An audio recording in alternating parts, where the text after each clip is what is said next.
Shalom, saya Angela Yosi dengan NIM 231011016, PKK 4 semester 4 Sekolah Tinggi Agama Katolik Negeri Pontianak. Di sini saya akan menjelaskan sejarah gereja di Nusantara. Yang pertama itu ada awal mulanya kekristenan di Nusantara pada abad ke-14 sampai 16, yaitu di mana bukit tertua kekristenan di Nusantara ditemukan dalam Prasasti Nazaret di Padang Lawas, Sumatera Utara, abad ke-9. Dan ada juga penyebaran agama Kristen dimulai dengan kedatangan perdagangan dan misionaris Nestorian dari Persia di wilayah Sumatera.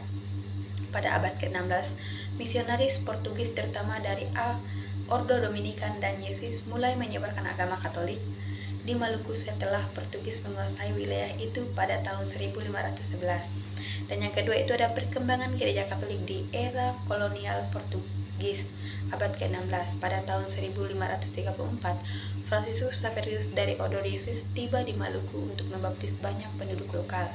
Katolik berkembang pesat di Ternate, Ambon, Solo, dan Timur. Datangnya Belanda Protestan awal abad ke-17, agama Katolik mengalami kemunduran.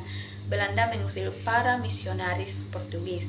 Yang ketiga itu ada dominasi Belanda dan perkembangan Protestan abad ke-17 sampai 19.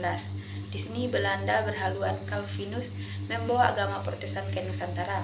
FOC melarang Katolik dan hanya mengizinkan gereja-gereja Protestan berkembang terutama di Ambon, Minahasa, dan Batak. Dan juga gereja Protestan pertama di Nusantara adalah Gereja Protestan Indonesia bagian Barat GPIB dan Gereja Protestan Maluku GPM. Yang keempat itu ada kebangkitan Katolik kembali abad ke-19 awal 20.